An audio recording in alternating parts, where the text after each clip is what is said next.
aspects of what he discussed with Putin. I mean, one time somebody caught him eating some paper or something. Like, it was craziness. Like, he swallowed some. A White House official noticed him swallowing a piece of paper in a meeting with Cohen. yeah. I mean, listen, he is guilty. He is acting like a man who is guilty. Yeah. He's been acting that way for a long time, but this is over the top. It is. Okay? It is. Manny, thank you, man. I got to run though. Yeah, good to talk to you. As always, Happy New Year to you. 866-99 series. We're joined now, as we are every other Monday, by Diversity Inc. in the person of CEO Luke Visconti and COO Carolynn Johnson. Happy New Year to you both. How you both doing today? Happy New Year, Mark. Happy New Year, Mark. Are we ready for a great 2019? I think so. It's heading that way. Well, I should say so. Let me just ask this, because Diversity Inc. does so much great work. Anything in particular that we can look forward to in terms of Diversity Inc. and some of your initiatives in 2019? Carolynn? Oh, okay. I didn't want to talk over you. Okay, so yes, Mark, there are two things in particular that people can look forward to. The first being the Diversity Inc. Top 50 competition. It's actually underway right now, where corporations that have at least 1,000 employees who are based in the United States can complete a survey, and we compare them against other companies. And then on May 7th, we will announce which companies made the list. In 2018, Johnson & Johnson was number one. So we're looking forward to getting the data and seeing who comes out number one this year. Second, on October 2nd in Atlanta, we'll be returning for our second Women of Color and Their Allies event. The first event in 2018 that we hosted was amazing, and we've got some amazing programming lined up for people who want to come out and hear about women of color and how they contribute to corporations and how they can be supported.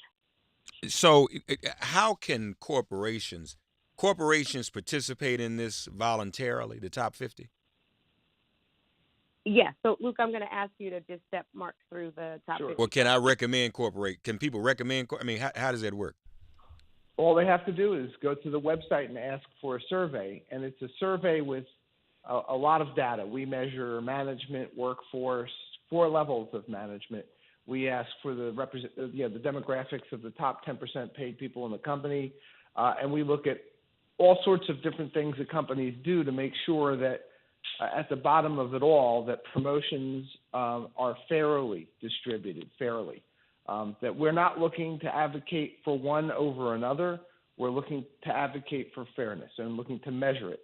So with all of that data, when you look at our list, it is a real metrics-driven evaluation of a company's efforts to be fair in developing human capital.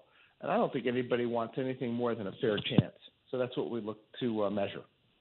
And we also look at supplier diversity, which is the amount of business that a company will do with Black, Latino, minority-owned businesses, women-owned businesses, LGBT-owned businesses, people with disabilities, veterans, all of these things that can be certified. So in other words, my company is a certified veteran-owned and disability-owned company.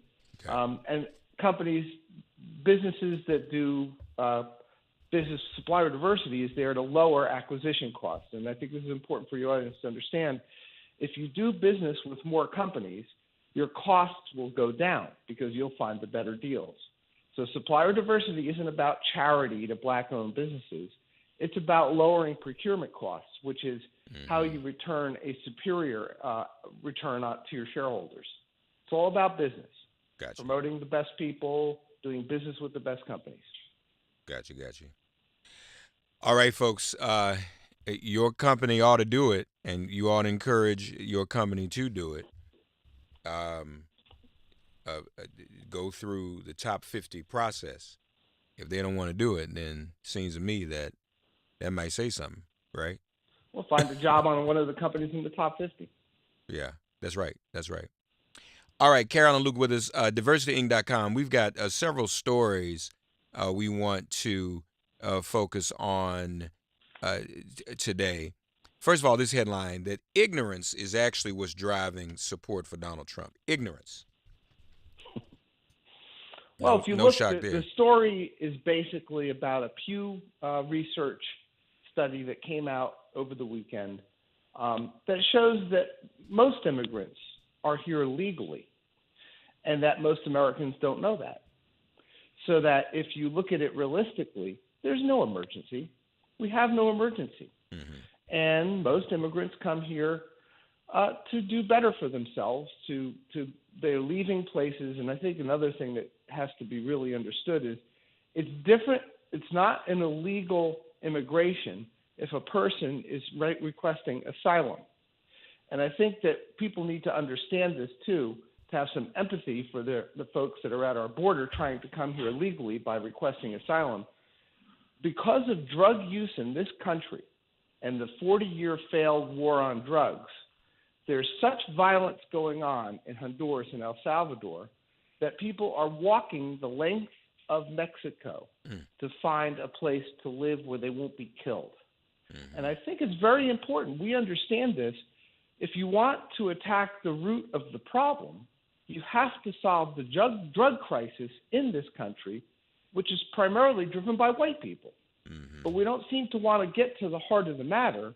We want to attack those people showing up at our border requesting asylum from the unimaginable violence and killings that are going on in their home country because of white people's use of drugs in this country. Yeah, it's very interesting. People don't get that perspective straight. Yeah. But the Pew Report, and we condense it, the Pew Report is very comprehensive in showing people just how uninformed the general public is in this country, and Trump is exploiting it to push his agenda. For example, the Pew Report, which is broken down by DiversityInc.com. Folks, we're looking at it on our stream now as well. Facebook, Twitter, and YouTube make it plain. Lawful immigrants accounted for about 76% of all immigrants in the U.S. in 2016, but only 45% of Americans correctly said most immigrants are in the U.S. illegally. About 75% of people who voted for Republican congressional candidates said illegal immigration was a very big problem versus just 19% among those who voted for a Democratic candidate. The majority of Americans, 56%, oppose substantially expanding the wall along the U.S.-Mexico border, while 40% support doing so. Republicans overwhelmingly favor building a wall along the entire border, but Republicans who live closer to the border are somewhat less likely to favor it. Disagreement between Republicans and Democrats extends to the effects of a wall. Despite Trump's claim that Mexico would pay for the wall, most Democrats and nearly half of Republicans believe the U.S. would ultimately have to pay for it. And lastly, the majority of Americans support granting permanent legal status to immigrants who came to the U.S. illegally as children. Part of it is some of these folk who are Trump supporters know better. They just don't want to. They want to remain blissfully ignorant and in denial about the truth, don't they? I think it feels good to wallow in that hate, and yeah. You know, as you despair about your own personal circumstances, you can get somebody else to hate. And I think that's LBJ said that when he was president. You know, if you can convince the lowest white man that black people, if you can convince the lowest white man that he's better than the best colored man, he won't notice you're picking his pocket. Hell, give him somebody to look down on, and right. He'll empty his pockets for you. Right. Lyndon Johnson said that when he was president. Indeed. Yep. 866-99-SERIOUS, 866-997-4748. AOC gets it.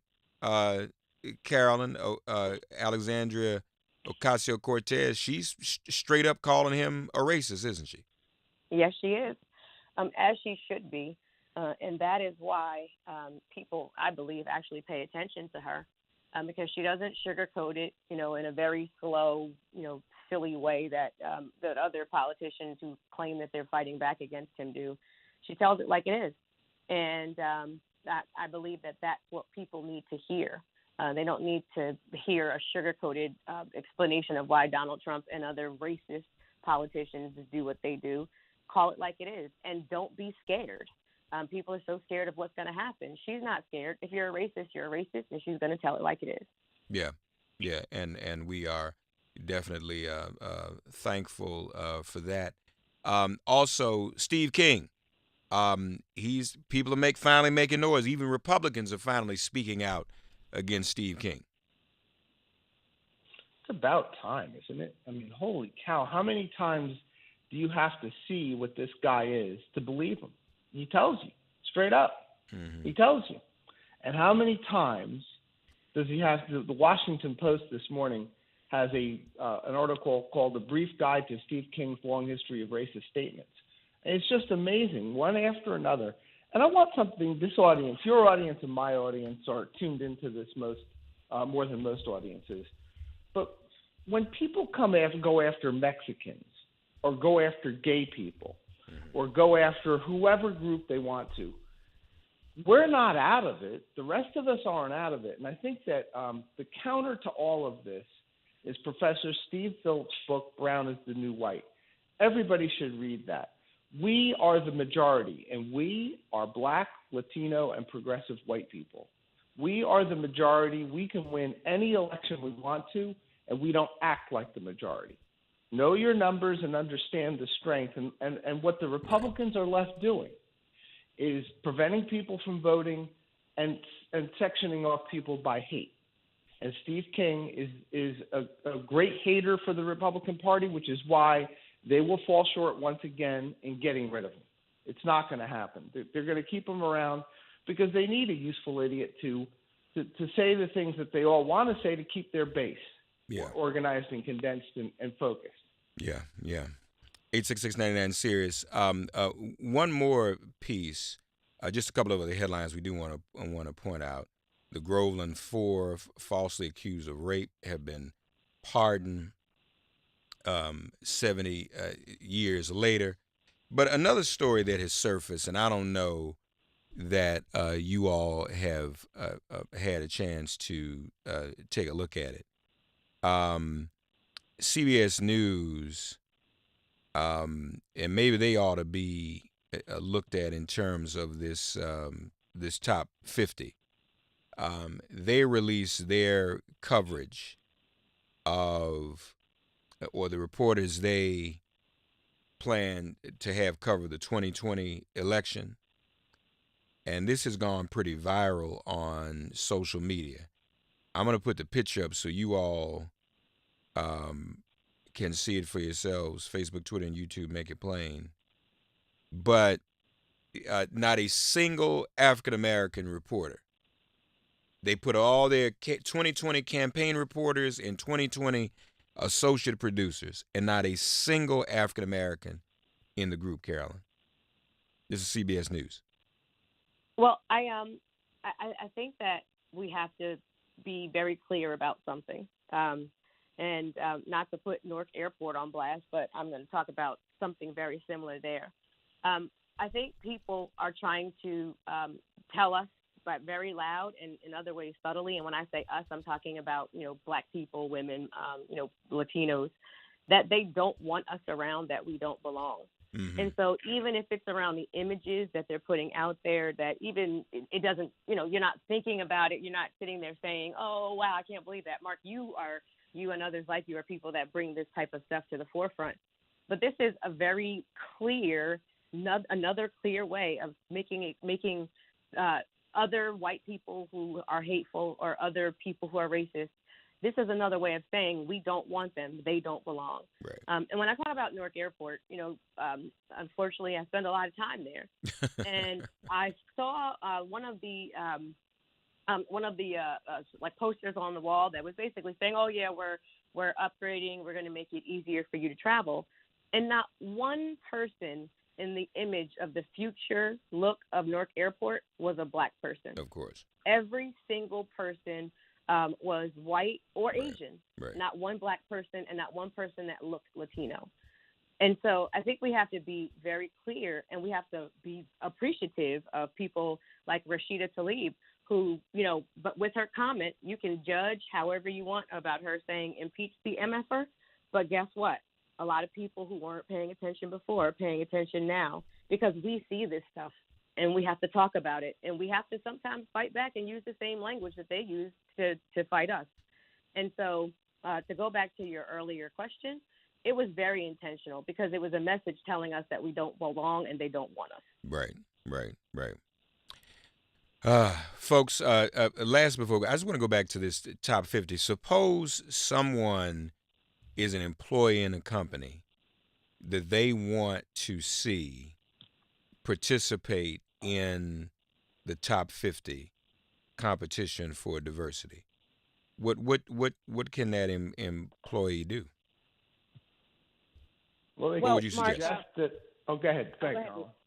Oh, okay. Well, I was going to say, go to the website, and then there's links for it. But you could also just email top50@diversityinc.com, and we will send you information on how to apply. It has to come. The request has to come on a company email address, and it should come from your chief human resources officer or somebody on that team, because you're going to need to get permission from pretty far up the food chain to do this. Usually the CEO approves this, because we ask a lot of questions. And I think companies like CBS won't apply because they're embarrassed of the answers. And so if you don't see a company on our list, there's a reason for it. Either they tried and didn't make it, which is fine, or they didn't try at all, which is indicative of the fact that they don't have the numbers to be competitive. Right. Now, like CBS, which can't seem to find any black journalists, which is, frankly, amazing when you think about that. That's not a company that would bother applying, because they know better. Why would you? I'm not going to go take a turn at bat on the Yankees startup. Because there's no way I could even hit a ball. It's moving that fast. So you look at this and say, you could try, be careful. I would tell people in your audience, please be careful. Don't stick your head in the lion's mouth. You could raise yourself up to some attention that you don't need by asking an obvious question, why aren't we on the top 50 list? And what I would do first is take a look on your own company's website. Just look for senior executive team. Do a Google search for senior executive team. Okay. Or even better yet, do a DuckDuckGo search, because DuckDuckGo doesn't track your every movement. Google does. Do a search for executive team. And if it's all white men, don't bother asking, because it's just going to get you trouble.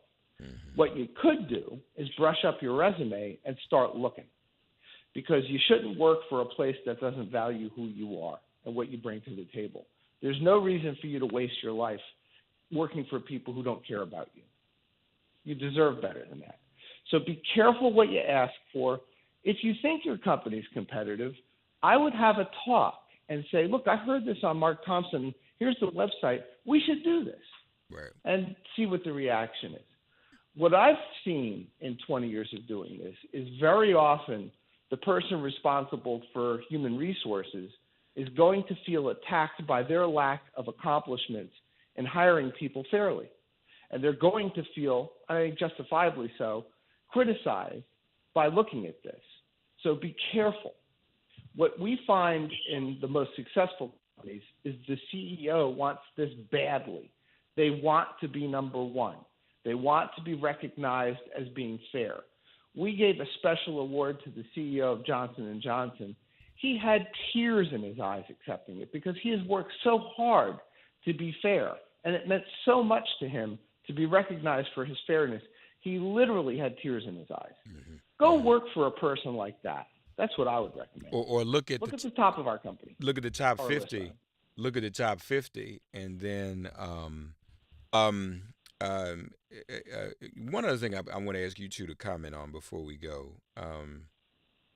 Trump's in this federal government shutdown. We have reason to believe he's going to continue to keep the government shut down for as long as he can. But I think that it's not just about the wall. You know, the right wing has never liked the federal government. It's been seen as a big welfare agency, especially for black folk and other people of color.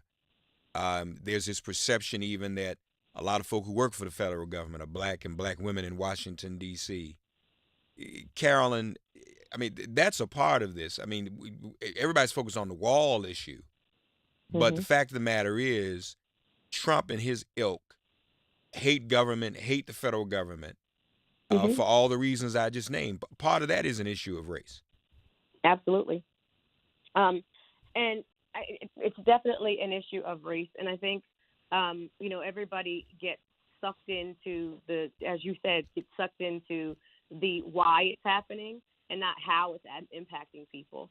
And I look at this as just another way to undo the economic advances that people have made. I mean, you've gone from being able to, you've been a good employee, you've worked for the government. A lot of people would say that that's amazing service. And now a lot of people are in a situation where they can't even pay their bills. They can't even give their kids money for lunch. And so I couldn't care less about a wall. I care about the fact that people who did what they were supposed to, showed up to work on time, are now being taken advantage of. Yeah, that's real. Yeah, Mark, I got another perspective on this. Please. I think Nancy Pelosi should turn around and say, we'll give you $100 billion for the wall today. Release the transcripts of your conversations with the Russians and your tax returns. And we'll give you $100 billion. In exchange for that, right. Who cares? Wouldn't that be something? It would be wonderful. And I would also say, and by the way, you're not asking for enough money.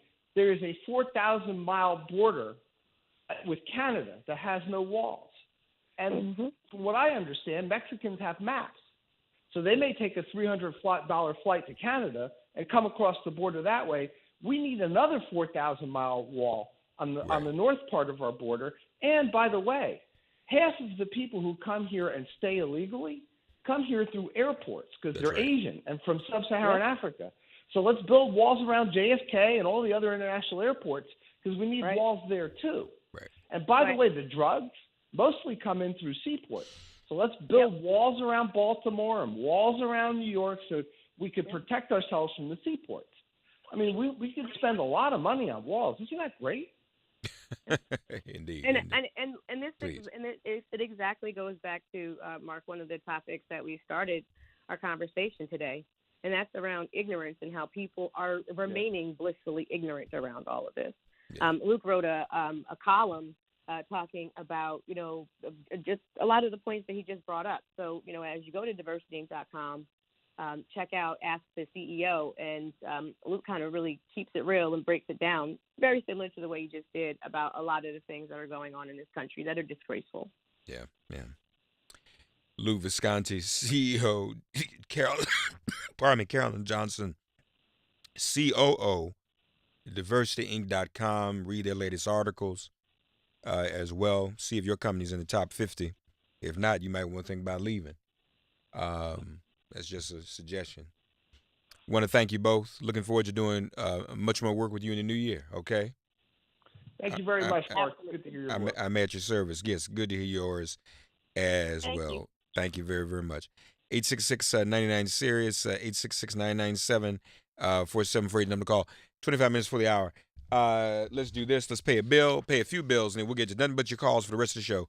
Upgrade to Dish and take your home TV anywhere, no matter where you are. With the Dish Anywhere app, you can stream live satellite TV, watch everything on your DVR, and choose from thousands of on-demand movies on the go. Enjoy your favorite shows and the most popular movies with just your phone, tablet, or computer. Even if you aren't able to be in the comfort of your own home, upgrade to Dish for better technology, better customer service, and a better TV experience. The Dish Anywhere app. Just one more reason Dish stays tuned in to you. Watching TV anywhere requires internet-connected Hopper with Sling or Hopper 3N compatible device. To learn more, 1-844-CALL-DISH or visit dish.com. Dish tuned in to you. Oh, let me also just say, you all see my Hoyas on Saturday, Georgetown, double overtime against Providence, and the freshmen showed out. Kenjo and McClung, proud of them. Of course, Jesse Govan always shows out. Congratulations to Patrick Ewing and the Hoyas. We'll keep on plugging away. And the Hoyas will make the NCAA tournament this year. I'm predicting that. My Hoyas will make the NCAA tournament. So stay tuned for that. Also, the wall. I was in conversation. I'll be a part of the Indigenous Peoples March this week, Friday, and the Women's March. Support both. As far as Indigenous Peoples March is concerned, though, everybody coming up, as Trump would say it, or people immigrating, especially from the south of us, are indigenous people that were colonized. So you're building a wall against people who were here before the white settlers were. That's ridiculous. That's just more subjugation. Someone else said to me over the weekend that, Trump admires Andrew Jackson. So this is part of it. The thing he said about Pocahontas, he was tweeting all last night. And Bighorn and Wounded Knee. All this racist stuff. Just before the Indigenous Peoples March this week. So, yeah, we welcome it. Because that's going to mobilize more people to support the Indigenous Peoples March. And I hope you will. IndigenousPeoplesMovement.com. Donate if you can. We'll be back. This is MIP.